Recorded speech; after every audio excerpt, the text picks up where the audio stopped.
우리 인사하겠습니다. 축복합니다. 축복합니다. 네, 기도하고 있습니다. 기도하고 있습니다. 네, 오늘은 5월달은 이렇게 행사가 많이 있죠. 우리 마침 이렇게 날짜별로 주일이 이렇게 들어있어서 너무 신기한 날인 것 같아요. 신기한 날. 오늘은 또 스승의 날이기도 하고 요즘에 그전만 그렇게 하지 않지만 또 우리의 스승을 한번 짚어보고 영원한 스승이신 우리 예수님을 또 따라가겠습니다 하는 마음으로 오늘 말씀을 보겠습니다. 먼저 우리 말씀 요한복음 13장 보겠습니다. 13장 13절로 15절 말씀.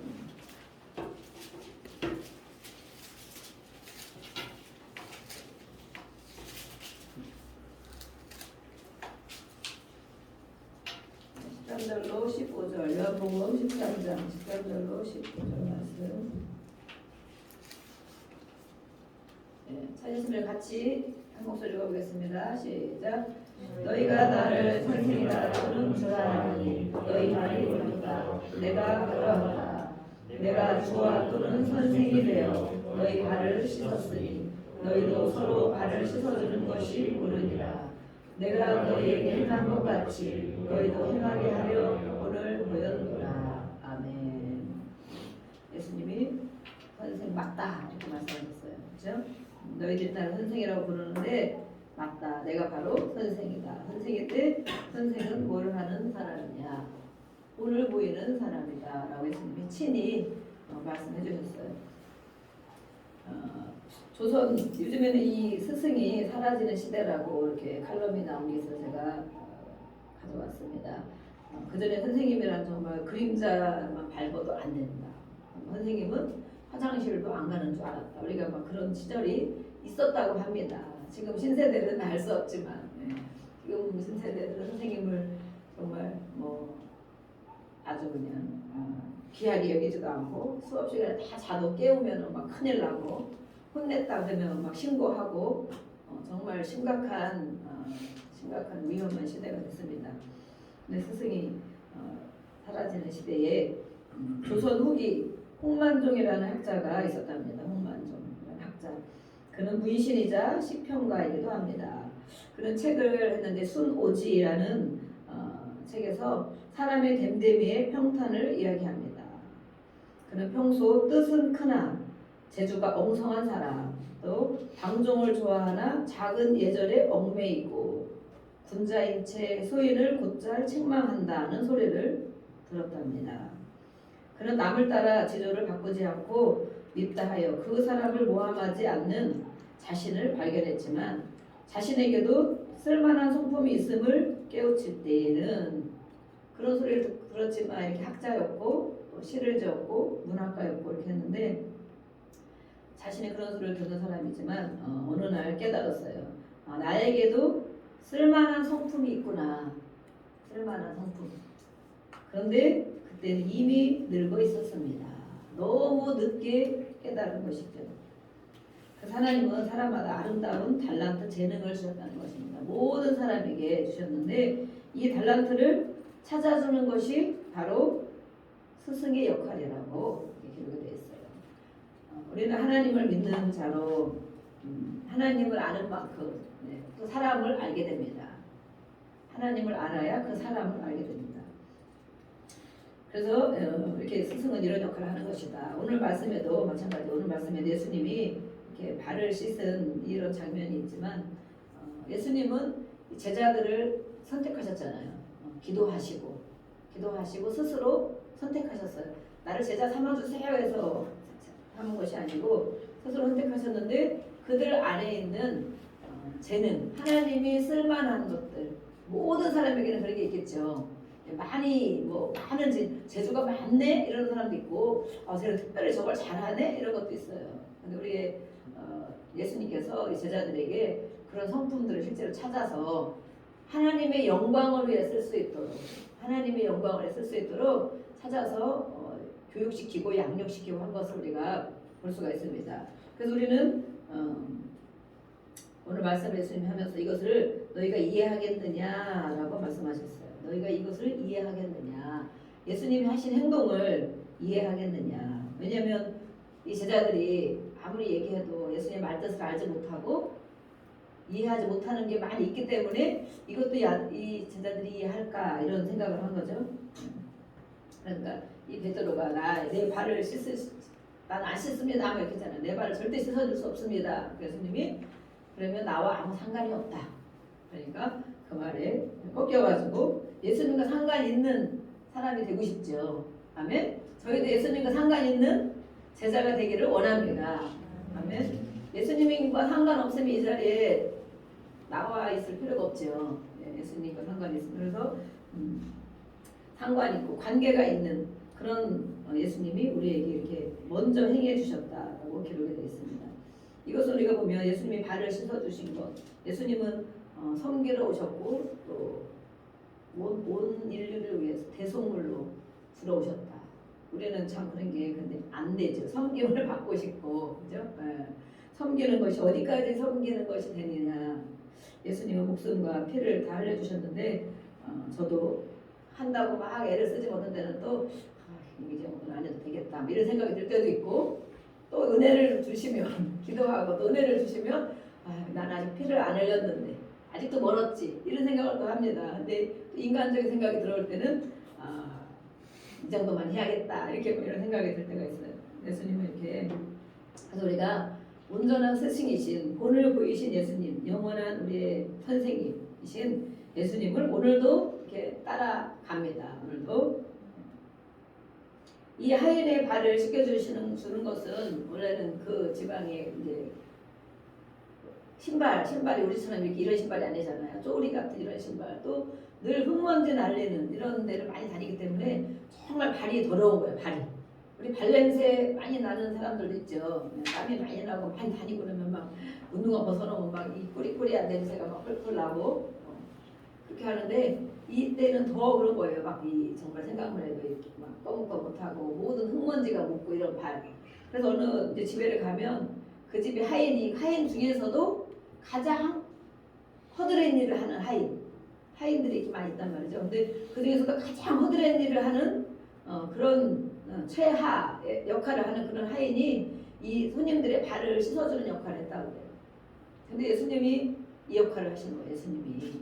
그러니까 얼마나 놀라겠어요. 그죠? 예수님은 선생이고 이적과 기적과 표적도 행하시고 하나님 말씀을 전하시고 막 이런 분이신데 밥 먹다가 말고 수건 이렇게 두르더니 물 떠다 달라고 물 거기서 제자들 발을 씻어주고 있는 거예요. 그러니까 정말 이 제자들이 놀랬겠죠. 근데 이 가장 천한 사람이 하는 일들을 예수님이 직접 하시면서 섬기는 자가 어떤 자인가. 그들은 오히려 이 땅에서는 그렇게 살지 모르지만 하나님 나라의 가장 큰 자다. 그죠? 가장 큰 자다. 그것을 보이신 분이 바로 예수님이십니다. 그래서 너희도 이렇게 내가 한 것처럼 이것을 행해야 된다. 따라가야 된다. 우리가 때로는 저도 세족식을 몇 번 이렇게 해보고 그랬는데 은혜가 많이 되죠. 은혜가 되기도 하지만 또 장난삼아 하기도 하고 막 그렇게 하는데 어쨌든 이게 우리 같은 이런 웬만치 깨끗한 발을 씻어주는 것도 사실은 쉽지가 않거든요. 예수님께서 그것을 실제적으로 하시면서 진짜 주인은 바로 하나님이다. 나는 보냄을 받은 자다라고 말씀하셨어요. 이 섬김의 본을 보이신 예수님은 또 그것만 본을 보이신 것이 아니고 기도의 본을 보이셨습니다. 기도의 본. 그래서 항상 습관을 따라 기도하러 가셨다. 습관. 우리의 습관은 무엇입니까? 습관 따라 하는 일들. 습관을 따라 산책을 하기도 하고 습관을 따라 운동을 하기도 하고 습관을 따라 게임을 하기도 하고 습관을 따라 우리가 인터넷을 스마트폰을 보기도 하고 TV를 보고 습관을 따라 영화도 보고 책을 보는 사람 이렇게 있죠. 근데 예수님의 습관은 기도하는 게 습관이라는 거예요. 습관. 그래서 그것을 보여주셨어요. 항상. 그러니까 제자들이 예수님 어디 가셨지? 기도하러 가셨구나. 새벽에도 기도하시고 다 일을 마치고도 기도하시고 또 수시로 막 바쁜 일을 한 다음에는 또 숨을 고르고 다시 가서 또 한적한 곳에 가서 기도하시고 그러니까 예수님이 없어지셨으면 항상 기도하러 가시는 거예요.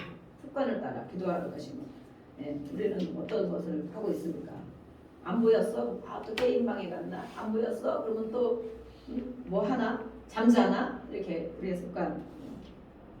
또 순종의 본을 예수님은 보여주셨어요. 어디까지 순종을 하셨느냐, 그렇죠? 어디까지? 우리도 순종합니다. 순종하려고 애를 쓰지만 예수님의 순종은 정말 이 몸을 다 죽기까지 100% 순종하는 순종. 우리도 따라갑니다. 하지만 정말 예수님이 본을 보이셨기 때문에 할 수 있는 부분 조금 순종하고, 그죠? 이것도 하는 겁니다. 이렇게 따라갈 때가 있습니다. 예수님이 요한복음 14장 12절에 나를 믿는 자는 내가 하는 일을 그도 할 것이요 또한 그보다 큰 일도 하리라 라고 말씀하셨어요. 이것은 뭐 특별한 기적과 이적과 복음 전하는 이런 일만이 아니고, 오늘 예수님이 이렇게 성김을 보이시고 기도의 본을 보이시고 순종하시 이런 일들, 그 예수님을 믿는 자라면, 우리는 예수님을 믿습니까? 네. 예수님을 믿으시죠? 네. 예수님을 주인으로 믿는 거예요. 주인. 교회를 다니는 거하고 다르다고 그랬어요. 어떤 분들은 교회를 다니는 사람 중에 그리스도인이 아니다. 그리스도인은 10%에서 20%밖에 안 된다고 진짜 그러더라고요. 그리스도인, 예수를 믿는 자를 그리스도인이라고 하는 거예요. 예수님을 따라가는 자를 그리스도인이라고 하는 거예요. 그래서 우리 그 외의 사람을 그냥 교인이라고, 교회 다니는 사람. 네.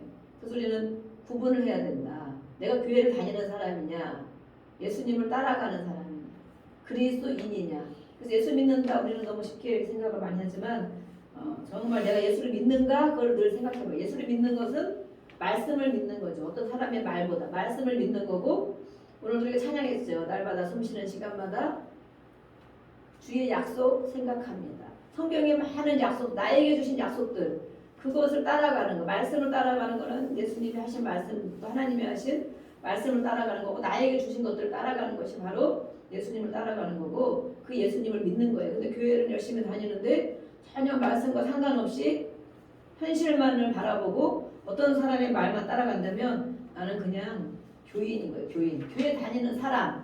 그런 사람은 천국 갈 수 있을까 모르겠어요. 교회 다니는 사람. 네. 저희 아들이 오늘은 지난주에 그러더라고요. 제가 어떤 얘기를 하다가 토요일 날 저는 이렇게 얘기를 할 때가 많이 있어요. 저는 설교 준비에 마무리를 하고 아들은 핸드폰을 보고 이렇게 하면서 이제 그 방을 제가 쓰니까 하고 있는데, 교회 다니는 거에 대해서 예수를 믿어야지, 그럼 믿어야지. 교회 다니면 믿는 거 아닌가? 이렇게 하더라고요. 교회 다니는 거하고 믿는 거하고는 다르다. 천국을 가야 돼. 예수님을 믿어야 천국을 간다. 그랬더니 교회 다니면 다 천국 가지 그러더라고. 교회를 다니는 사람은 누구나 다닐 수도 있고 왔다 갈 수도 있고, 그죠?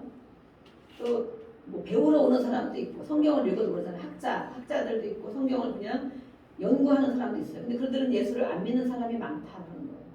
성경을 연구해. 다른 책도 읽고, 불경도 읽어보고, 성경도 읽어보고, 연구해보고, 종교를 연구하는 사람들 있잖아요. 철학과 가면 종교 연구하잖아요.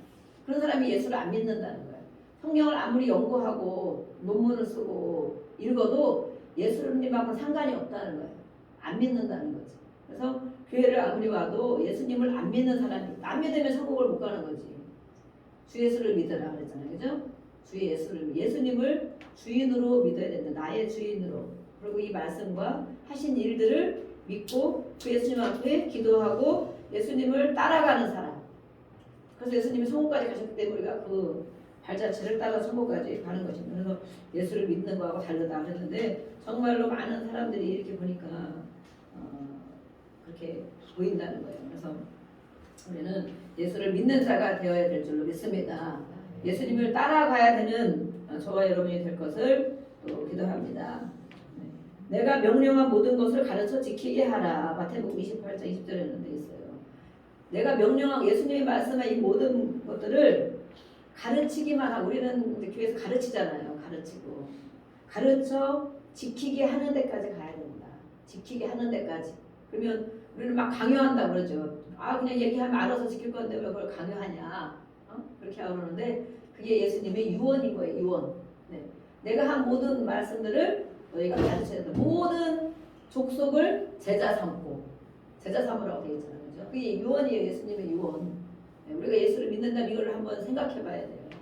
모든 족속을 제자 삼아서 내가 분부한 것들을, 하나님이 분부한, 예수님이 분부한 것들을 가르치고, 가르칠 뿐만 아니라 그들로 인해서 지키도록 하는 데까지 가야 된다. 그래서 우리가 교회 안에서 양육을 하고 또 구역 예배를 드리고 또 이렇게 예배를 드리면서 기도회하고 하는 것은 이 모든 것이 사실 예수님이 말씀하신 거예요. 기도해라 하니까 그리고 기도하는 거 가르쳐야 되잖아요. 그죠? 네.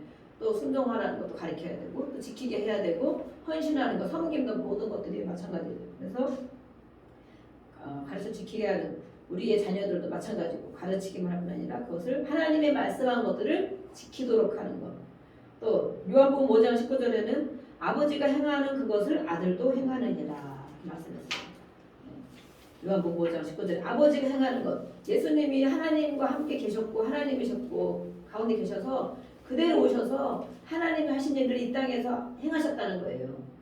그래서 나는 아버지의 뜻을 따라 행하고 아버지가 하라는 것을 하고 또 죽기까지 그렇게 했다. 그래서 그 예수님을 믿는 자들에게는 내가 하는 일을 그도 할 것이요. 이 말이 엄청 정말 위험한 말이잖아요.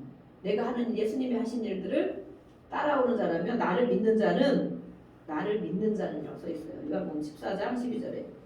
근데 우리는 이 말씀을 이렇게 대입해서 생각할 때 그도 할 것이 큰 일도 하리라. 무슨 기적, 표적 이런 것만 생각해. 진짜 은사 이런 것만 생각하는데 성경에는 모든 것을 말씀하고 있죠. 그래서 나를 믿는 자는 이렇게 예수님이 행한 것처럼 그 아들이기 때문에 행한 것처럼 우리도 하나님의 딸이고 그죠? 하나님의 아들이죠. 하나님의 아들이기 때문에 이것을 우리도 행해야 됩니다. 또 우리의 자녀들도 또 행하도록 해야 되는 것이죠. 우리 고린도전서 4장을 한번 더 보겠습니다. 고린도전서 4장 어떤 분이 또 우리 어떤 분이 본받아야 하는가 한번 보겠습니다. 4장 14절 14절에서 16절까지 보겠습니다. 우리 같이 고린도전서 4장 14절에서 16절 같이 읽어보겠습니다. 시작. 내가 너희를 부끄럽게 하려고 이것을 쓰는 것이 아니라 오직 너희를 내 사랑하는 자녀같이 권하려 하는 것이라. 그리스도 안에서 일반 스승이 있으되 아버지는 많지 아니하니 그리스도 예수 안에서 내가 복음으로써 너희를 낳았으리라. 그러므로 내가 너희에게 권하노니 너희는 나를 본받는 자가 되라. 누구일까요? 이 사람은 누가 감히 이런 말씀을 했을까요? 너희 권면하노니 너희는 나를 본받는 자가 되라 이렇게 말했어요. 누구일까요? 맞추는 사람? 지난 우리 수요일에 아이스크림 쿠폰 나갔습니다. 맞추는 사람? 네, 이래가 맞췄어요. 바울 그래 박수로 이 어려운 거를 맞췄습니다. 우리 이래가 이 어려운 것을. 네, 그렇죠. 여기 바울이라고는 안 나왔는데 어떻게 맞췄는지.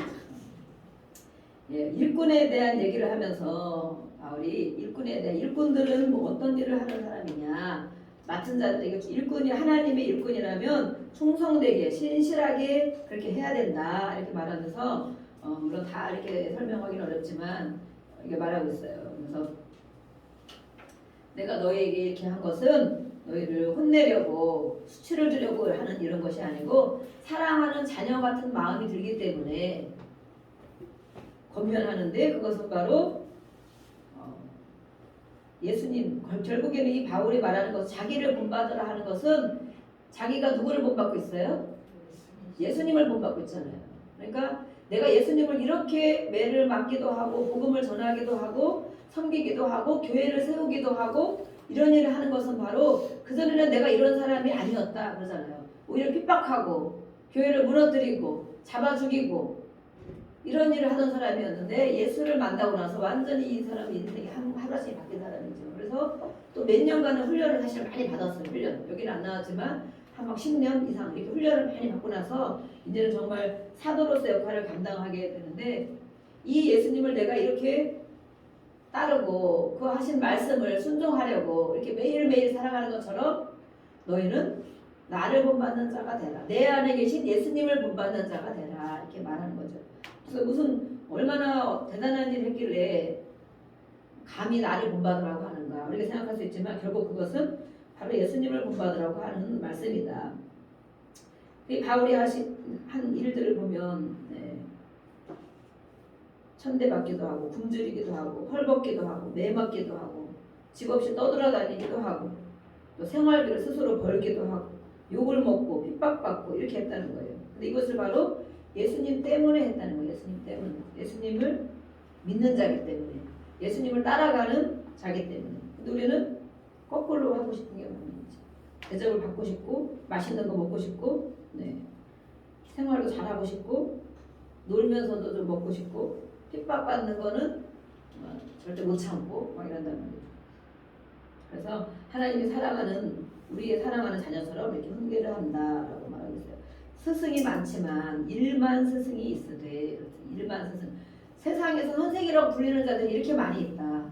또 그러나 아버지 같은 자는 많지 않다. 아버지 이 아버지는 바로 하나님 아버지를 말하겠죠. 스승이 이렇게 말하고 진짜 친아버지 진짜 아버지는 이런 많은 스승과 같이 대해주지 않고 정말 그 자녀를 사랑한다면 그 자녀에게 가장 좋은 걸 주고 가장 잘 되기를 바라고 가장 또 정말 모든 것이 건강하기를 바라는 이 아버지를 우리 바울이 말하고 있습니다. 그래서 이렇게 훈계를 한다. 오늘 우리 읽는 우리들에게 이렇게 훈계를 하고 있는 것이죠. 그래서 이 복음 때문에 예수님 안에서 여러분의 아버지가 되었다라고 말해서 복음 때문에 예수를 믿는 것 아니면 전혀 상관이 없죠. 그냥 큰 소리 치면서 정말 권력을 가지고 얼마든지 이렇게 살아갈 수 있는 사람인데 이 소식을 전하기 위해서 예수님을 만났고 이 복음을 전하기 위해서 예수님 안에서 여러분의 아버지가 되었다라고 말하고 있어요. 그래서 그 삶을 본받아라. 내가 한 일들을 본받아라라고 말하고 있어요. 또 스승이 있습니다. 많은 스승이 있지만 우리 또 누가 스승일까요? 네. 저는 오늘 부모도 스승이다라고 해봤습니다. 부모도 스승이다. 그렇죠? 네. 부모가 스승이다. 네. 왜냐하면 가장 중요한 교육을 부모로부터 받기 때문에. 그렇죠? 네. 우리가 아이들이 태어나서 가장 먼저 만나는 뭐 지금이야 간호사를 만나고 의사도 만나고 물론 하지만 진짜로 만나는 사람은 부모란 말이에요. 부모. 그죠? 가장 먼저 만나고 가장 오랫동안 만나고 부모. 그래서 우리는 부모 교육을 받아야 돼요. 부모는 자식을 낳았다고 그냥 부모가 되는 게 아니라는 거죠. 그래서 이 많은 부모의 교육들, 책들 이렇게 우리가 올 가정의 다리기도 하기 때문에 그런데 이 부모가 되는 교육을 받아야 된다. 아버지는 어떤 역할을 하는 것인가, 어머니는 어떤 역할을 하는 것인가, 교육을 받아야 된다. 근데 교육받은 일이 없으면 그냥 나서 키우고 내가 가진 것들만 전달하고 양육하면 잘하는 건 줄 알지. 그리고 내가 얼마나 괜찮은 사람이면 뭐 훌륭한 부모라고 생각을 해요. 훌륭한 부모. 네. 근데 이렇게 부모 교육은 엄청 많은 학자들이 책을 많이 만들어내고 강의도 많이 있어요. 그래서 혹시라도 관계가 조금이라도 어렵거나 아니면 저도 살아가면서 가장 힘든 게 부모 노릇이더라고요. 부모 노릇. 정말 눈물로 기도하고 눈물로 살아오고 눈물로 자녀를 키운다는 말씀을 그런 말들을 정말 실감나게 겪고 있습니다. 앞으로도 또 겪어야 되겠죠. 우리 모든 부모님들은 아마 그럴 거예요. 특별히 어머니들은 또 아버지들은 울음을 속으로 삼키는지 또 그렇겠지만 이 어머니들은 내가 또 그렇게 품고 있다가 낳았기 때문에 거의 자녀들이 분신이에요. 분신. 내 몸에서 나온 분신. 10달 동안 그렇게 품고 또 모든 것을 위해서 참고 아픈 것도 참고 뭐 약 먹을 것도 안 먹고 이 10개월 이상을 이렇게 있으면서 또 낳아서 잠 못 자고 키우고 그러다 보니까 자녀가 사실은 분신이에요. 분신. 그래서 또 아버지하고 조금 다른 부분이 또 있어요. 어머니들에게는. 그래서 자녀들이 힘든거나 어떻게 마음에 안 드는 거 이렇게 할 때는 정말 몇 배로 상처도 더 많이 받고 또 아픔도 더 크기 때문에 그것을 가지고 하나님 앞에 나와서 우는 거예요. 네. 자녀들이 앞길 때문에 우는 거죠. 그래서 이 눈물의 어머니의 기도라는 얘기를 많이 하잖아요. 실제로 자녀를 키우고 하다 보면 정말 그럴 수밖에 없는 왜냐면 내 마음대로 안 되니까 교육하는 대로 그렇게 커주지 않으니까 또 여러 가지 사회에서 교육을 받으면서 그것들이 많이 자리 잡고 있기 때문에 이 말이 먹히지가 않는 거예요. 먹히지도 않고 우리는 또 무엇이에요? 신앙 안에서 잘 자라기를 바라죠. 하나님을 사랑하고 순종하고 하나님 앞에 그 안에서 잘 자라나기를 바라는데 그렇게 되지 못하는 일들 때문에 정말 가장 이 영혼을 위해서 자녀들의 영혼을 위해서 또 정말 먹고 사는 문제보다도 이 영혼을 위해서 눈물을 흘리면서 기도하는 그 부모를 우리가 알 수가 있습니다. 그래서 이 가장 먼저 만나는 이 부모인데 이 부모의 신뢰와 사랑과 인정을 통해서 자녀들이 어떤 자녀들이 되는가 살아간다고 합니다. 그래서 하나님 앞에 우리는 하나님을 가르쳐줘야 되겠죠. 그래서 요한복음 8장 41절에는 너희는 너희 아비가 행한 일들을 행하느니라. 이건 육신의 아비를 말하는 거예요.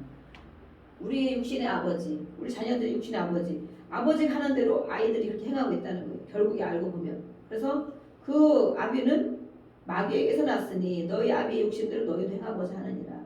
그 하나님 앞에 예수를 믿고 이 유대인들을 말하는 거죠. 예수를 믿고 예수님을 따르고 예수님의 제자가 된 아버지라면 그 부모라면 그 자녀들이 하나님의 자녀로 자라가고 그것을 따라갈 텐데 이 유대인들 바리새인들 이렇게 얘기를 하는 거예요. 이러면서 너희 아버지는 마귀다 마귀. 얼마나 충격을 받았겠어요. 정말 돌을 던져서 예수님을 때려 죽이려고 하지 않았겠어요? 우리 아버지가 마귀라니 말이 되냐. 그렇지만 알고 보면 마귀가 하는 짓을 많이 하고 있다는 거지. 마귀가 하는 짓, 악한 영이 하는 짓들을 부모들이 많이 하고 있다는 거예요. 그래서 이렇게 예수님이 정말 이 강한 메시지를 하고 있어요. 그래서 그것처럼 그 아비의 욕심대로 너희도 행하고자 하느니라. 그 아버지가 욕심부린 그걸 가지고 너희들이 그걸 배워서 그렇게 행하고 있다는 거예요. 근데 우리가 하나님 아버지를 모르기 때문에 우리 하나님 아버지는 그런 분이 아니다. 우리가 하나님 아버지를 많이 경험해야 되겠습니다. 그래서 이 육신의 부모들이 하는 거짓과 또 폭력과 음란과 비방과 하는 모든 이런 일들, 불순종한 거, 거역하고 이런 것들을 자녀들이 그대로 따라하고 있다는 거예요. 그래서 부모의 순종하는 부모는 자녀들을 선대까지 복을 주신다는 말씀이 들어있는 거예요. 순종하는 부모. 그래서 어떤 부모의 하나님을 알게 되는데 우리가 한번 이 시간 짚어보기를 바랍니다. 하나님을 우리는 어떻게 경험하고 있는가? 내가 하나님을 경험하고 있는 것은 어떻게 경험하고 있는가? 연약한 부모가 있어요. 연약한 부모. 늘 무엇이든 제대로 하지 못하고 또 아프고 아니면 의지가 약하고 또 약함을 많이 가지고 있는 이런 부모. 그러면 하나님을 그렇게 연약한 하나님으로 알고 있다는 거예요. 하나님 이것도 못 해주실 거야. 이거 하나님 이런 능력이 없어. 이렇게 하나님 이런 걸 어떻게 해? 못하지. 내가 부모를 겪은 것을 가지고 하나님을 만난다는 거예요. 그리고 우리도 마찬가지지만 우리의 자녀들도 그렇다는 거예요. 우리 자녀들도. 그래서 우리는 중간에 있으면서 우리 자녀들에게 어떤 하나님을 보여줘야 되는가. 이 시간 생각을 해봐야 되겠어요. 또 권위적인 부모, 혼내거나 훈계하고 권위를 가지고 자녀들을 대하는 부모. 그런 자녀들은 하나님을 권위자로 알게 된다. 무섭기만 한 거예요. 이렇게 하면 하나님이 나를 진짜 크게 벌할 텐데 이러다가 내가 큰일 나는 거 아니야. 이러다가 사고 나는 거 아니야. 이러다가 내가 정말 지옥 가는 거 아니야. 이렇게 뭔가 하나님의 권위가 무섭기만 한 거예요. 무서운 권위. 왜냐면 그 아버지가 그 부모가 어머니가 권위를 가지고 이렇게 하면 안 되지. 이렇게 하면 돼. 아빠 말을 들어야지. 권위를 막 갖기 때문에 이 아이들이 자라면서 하나님을 그렇게 본다는 거예요. 무서운 하나님. 우리가 때로는 하나님 두려운 하나님이죠. 그렇지만 하나님이 늘 모든 것 사사건건 이 채찍만 가하느냐. 또 그런 하나님이 아니잖아요. 죄에 대해서는 물론 엄벌하고 그 대가가 있지만 또 인자하시고 긍휼이 많으시고 참아주고 회개할 때까지 기다려주시고 또 회개하면 또 받아주고 또 회개하면 또 받아주고 하는 그런 하나님을 또 우리가 알 수가 있어요. 또 무책임한 하나님. 그냥 내버려둬. 너의 문제 네가 알아서 해. 네가 알아서 커. 이렇게 너무 자유를 넘어서 방종케 하는 그런 부모. 네 인생은 네 거리가 네가 알아서 해야 뭘 하든지 아무렇게나 해. 이렇게 무조건 풀어놓는 부모. 그는 하나님을 무책임한 분으로 안다. 하나님은 내 인생에 대해서 책임져 주지 않는 분. 내 일에 대해서 관심이 없는 분. 그렇게 하나님을 안다는 거예요. 또 학대하는 부모가 있죠. 학대하는 부모. 그러면 하나님을 학대하는 하나님. 나만 미워해. 하나님 나한테 왜 그러실까? 되는 노릇이 없어. 왜 하나님 나만 미워하지? 이렇게 다니는데 이렇게 또 11주도 열심히 하는데 하나님 왜 나를 미워할까? 이렇게 하면서 학대하는 하나님으로 안다는. 그래서 우리는 이 부모를 해결받아야 된다. 또 무서운 부모. 막 옛날에 막 잘못하고 막 집에 쫓겨나가지고 아버지가 무서워 밖에 쫓겨나고 막 이렇게 하잖아요. 못 들어가고 막 그렇게 하는 경우도 있고 또 어머니가 어떤 분은 어머니가 엄청 무서워서 정말 아주 쩔쩔매고 눈치 보고 늘 눈치 보게 하는 그런 하나님을 심판만 하는 두려운 하나님으로 알게 됩니다. 심판하는 하나님. 하나님의 눈치를 맨날 봐야 되는 거예요. 하나님의 눈치. 그래서 이것을 자녀들에게 나타나게 되는데 우리는 그 부모에 대한 부분을 치유받아야 하나님을 다시 경험하게 된다. 다시 경험하는 하나님. 왜? 나는 하나님을 어떻게 알고 있는가? 그럼 우리 자녀들은 하나님을 어떻게 아는 것처럼 보여지니까 우리가 오늘 몇만치 알 수 있어요. 이 아이들이 신앙생활을 하는 걸 보면 하나님을 어떻게 알고 있는가라고 우리가 짐작할 수는 있어요. 아, 얘들이 하나님 이렇게 알고 있겠네. 하나님을 정말 인자하고 하나님의 사랑을 받고 하나님 나를 인정해주고 하나님 나를 칭찬해주고 하나님 나를 모든 걸 살펴주시고 기도만 하면 언제든지 알았다 위로해주시고 그런 하나님으로 우리 자녀들이 알고 가고 있는가? 아니라면 우리 부모된 우리가 선생이 되어서 스승이 되어서 아마도 정말 하나님의 것을 왜곡되게 보여주지 않았나 하는 생각도 왜곡되게 보여주지 않았나. 우리의 이런 잘못된 것 때문에. 그래서 오늘도 우리는 부모된 심령으로 또 돌아보고 또 회개하고 나의 하나님을 내가 바로 알아야겠다. 그래서 우리는 아이들에게 기도하면 하나님 길을 열어주실 거야. 널 하나님 잘하시니까 네가 기도해봐. 말씀을 이렇게 말씀 한 절을 붙잡고 기도해봐. 이렇게 하나님을 자꾸 가르쳐줘야 돼요. 하나님. 그래서 하나님이 하시는 일들을 또 나타내 보여줘야 되는 거예요. 이거 봐 이렇게 기도했더니 하나님 이렇게 해주셨잖아. 이렇게 참고 하나님 순종했더니 하나님 이렇게 해주셨잖아. 이렇게 이런 것들을 우리가 보여줘야 정말 온전한 하나님을 경험할 수 있도록 자녀들에게 해주는 것, 역할을 해주는 건데 우리가 부모가 걸림돌이 되면 자녀들이 하나님을 볼 수가 없는 거예요. 네. 혹시도 그런 마음이 있다면 회개합니다. 부모가 자녀들에게 하나님을 통로로 알려줘야 되는데 오히려 걸림돌이 되면 안 되겠죠. 그래서 우리는 위탁된 멘토이다. 우리 부모는 아까 스승이다 했잖아요. 위탁된 멘토이고 선생님이고 파송된 선교사다 이렇게 말하고 있어요. 이런 책을 많이 제가 보고서에서 써왔거든요. 파송된 선교사. 우리 가정에 하나님이 파송하셨다는 거예요. 선교사를 파송하셨던 선교사. 그럼 선교사가 하는 일이 어떤 일을 하는 건가? 우리가 잘 알고 있죠? 네. 지금부터라도 우리는 이 사명을 감당해야 됩니다. 그래서 하나님의 자녀를 양육하여 돌려들어야 돼. 하나님의 자녀를 맡겨주셨기 때문에 그 자녀를 하나님을 잘 알도록 하나님의 사랑을 받도록 하나님께 영광을 돌리도록 그런 자녀로 잘 양육해서 하나님께 돌려드려야 됩니다. 라고 기록되어 있어요. 인정하십니까? 내 마음대로 내 자식을 내가 다 키워서 내가 힘들고 나를 다 나의 영광을 위해서 내 표를 위해서 자식들을 자라게 하고 키우는 것이 아니고 맡겨주신 양육자로 맡겨주신 그 역할을 감당하는 게 바로 사명이라고 해요. 사명. 네. 사명 감당해야 되는 거 사명인 거죠.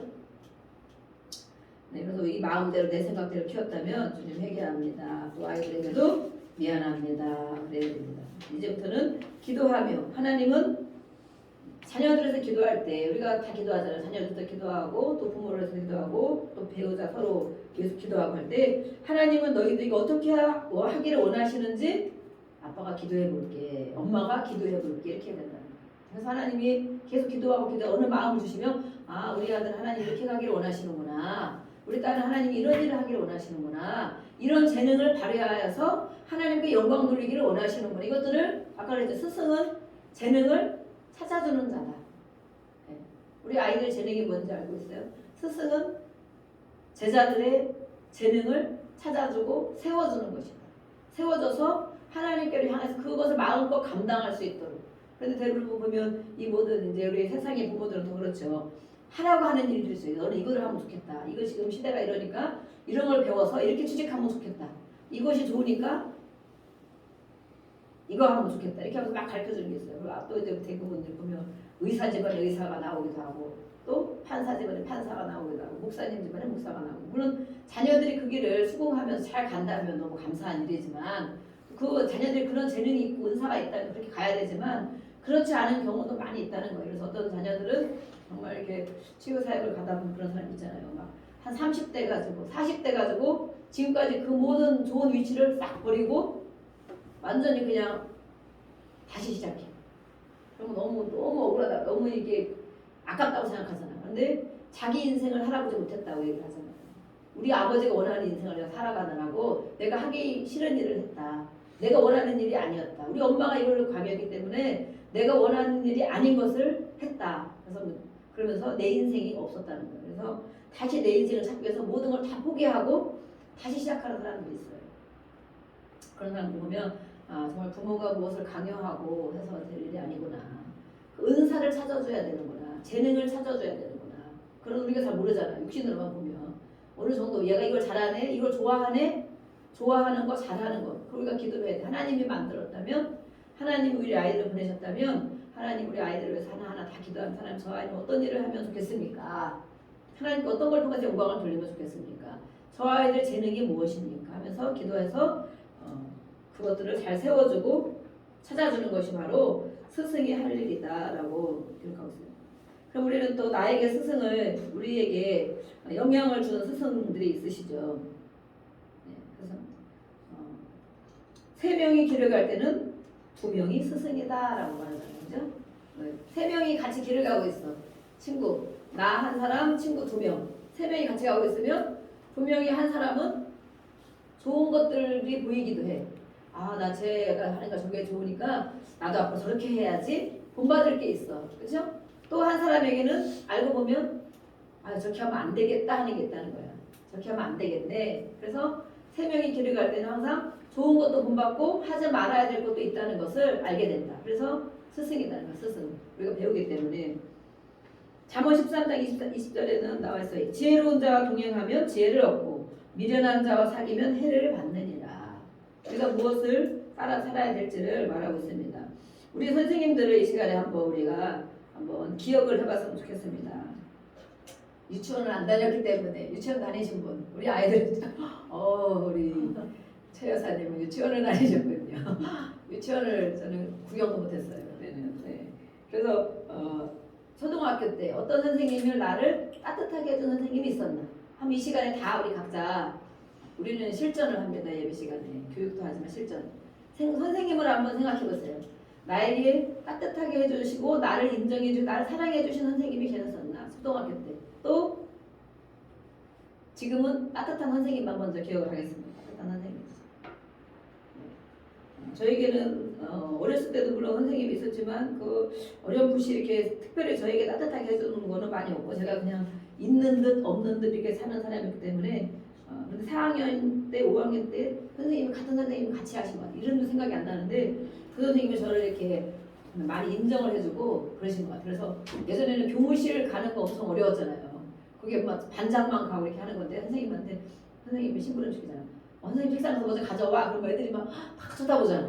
막. 저는 반장도 아니고 아무것도 아닌 선생님이 그런 심부름을 몇 번 시키신 것 같아요. 그래서 저희가 그냥 거의 정말 조용한 사람이거든요. 거의 조용한 사람인데 그렇게 해주셔서 제 마음에 뭔가 이렇게 좀 뭐라 하면 뿌듯함 이런 것이 느꼈던 선생님이 4학년, 5학년 때 보니까 생각해보면 제가 이걸 설교 좀 하면서 보니까 있더라고요.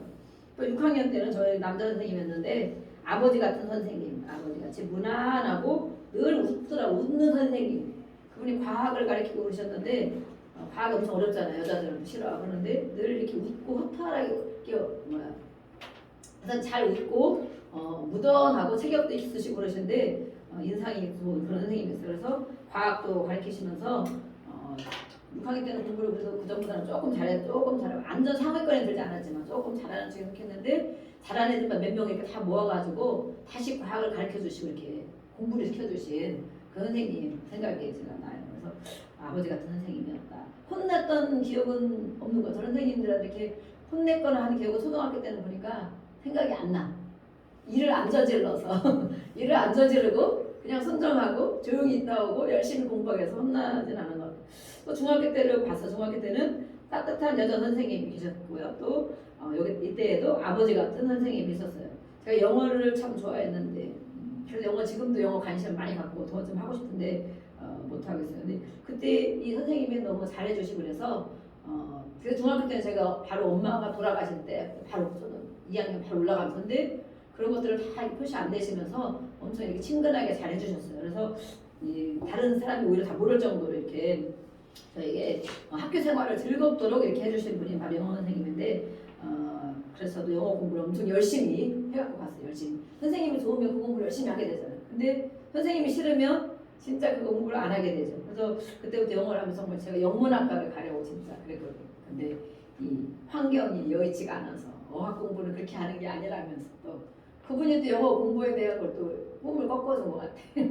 너무 좋아했는데 영어를 보고 좋아했는데 나중에 제가 영문학과를 가면 어떻겠냐니까 그때 제가 그때도 일반 학교 가기 어려워서 형편이 안 되니까 방송대를 가려고 영문학과를 했더니 이거는 일반 학교 가도 어학은 쉽지가 않은데 그렇게 가서 그게 되겠냐 이렇게 하시더라고. 그래서 제가 딱 또 포기하고 그 한마디에 나중에도 제가 찾아뵙고 이렇게 했거든요. 이제 한 20대 때도 제가 찾아뵙고 이렇게 한 것 같은데 제가 그때 포기하고 이제 말은 것 같아요. 아마 그거 했으면 지금 이제 다른 걸 하고 있었을지도 모르는데 또 고등학교 시절에는 또 제가 전화하고 이렇게 하면서 정말 아버지 같은 저는 이렇게 아버지 같은 선생님들을 많이 만난 것 같아요. 여자 쪽 어머니를 따뜻하게 해주는 그 선생님들 나이가 좀 있고 그러신 분인데 이분도 아버지 같은 선생님 엄청 저를 환영해주고 집에 가서 사모님이 막 국수 해주는 그거 먹고 몇 명 불러다가 이렇게 막 하고 그러는데 정말 그런 선생님이셨고 이렇게 학교 다닐 때 이런 선생님들이 계셨었어요.